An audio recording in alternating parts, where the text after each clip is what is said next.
The names of the first 13 colonies are probably familiar to you, but how much do you really know about them? When were they established?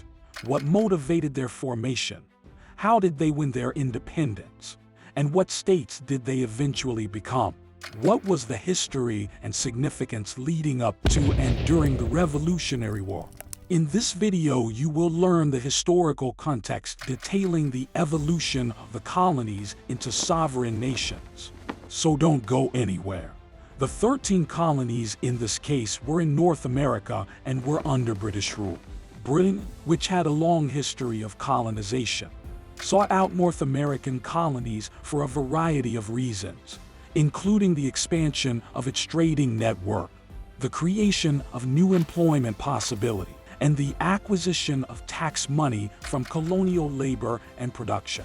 It was from these original 13 colonies that the United States of America sprang to life in a revolt against British rule. According to their geographic location, the colonies can be divided into three distinct groups: the New England colonies, the Middle colonies, and the Southern colonies. Let's start with the New England colonies. British Puritans made up a large portion of the early settlers in what became known as the New England colonies, which were founded by the Pilgrims in Plymouth, Massachusetts. The first permanent European settlement in the area was built in 1620 at Plymouth Colony in what is now known as Massachusetts Bay. In 1628, the first settlers arrived at what would become the Massachusetts Bay Colony. When Massachusetts Bay was made a royal colony in 1692, the two colonies were incorporated into it as the Province of Massachusetts Bay. Massachusetts was an important colony before and during the Revolutionary War, and many pivotal events, the Boston Massacre, the Boston Tea Party, and the battles of Bunker Hill, Concord, and Lexington took place there.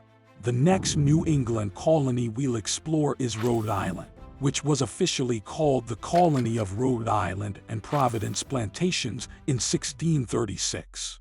In the beginning, Rhode Island was settled by colonists who had been exiled from Massachusetts Bay for their religious beliefs and had moved there.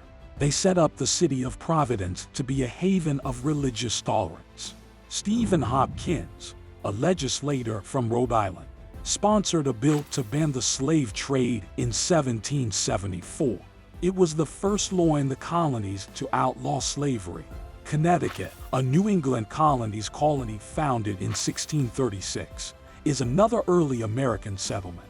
Connecticut was originally founded by the Dutch, but it was later colonized by the British and the Puritans.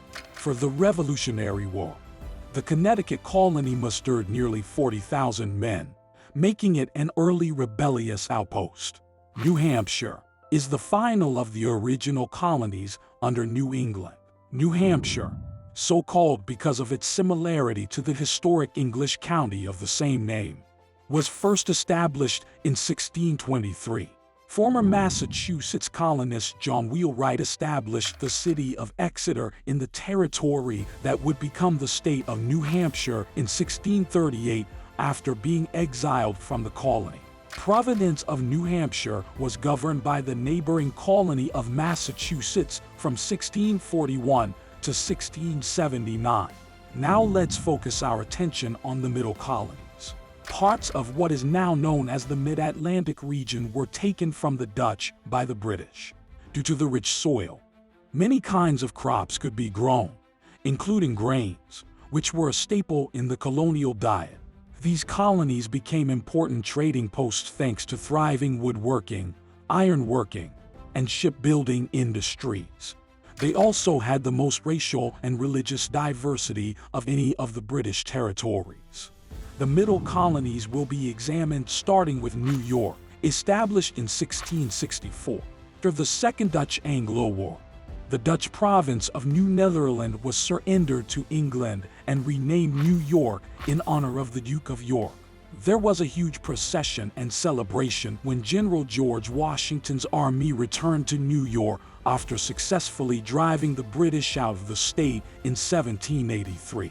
We will now go on to New Jersey, Established in 1644, as with the rest of New Netherland, the province of New Jersey was divided into East Jersey and West Jersey after its surrender to the British in 1664, with the two territories eventually merging into a single royal colony in 1702.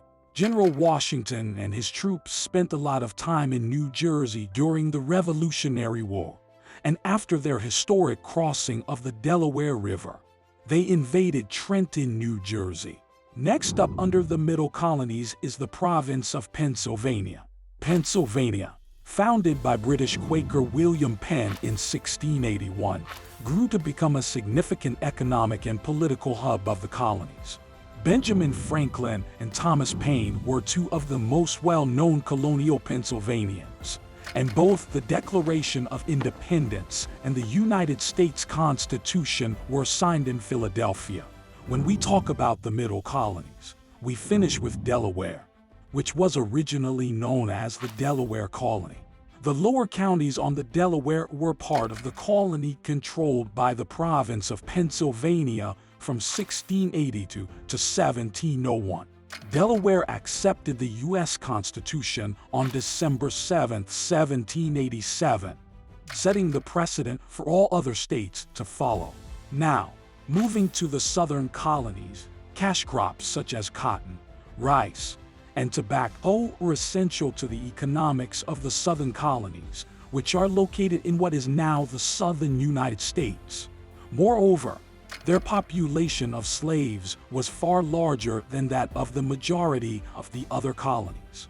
Let's take a look at all the colonies that made up the southern colonies.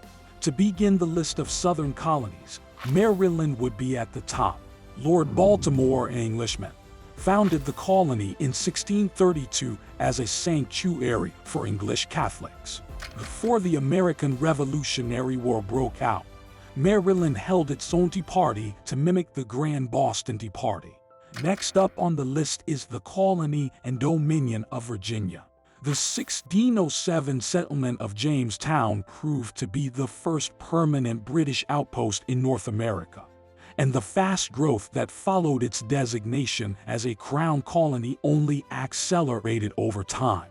Virginia was home to some of the most influential figures in the Revolutionary War, including George Washington and Thomas Jefferson.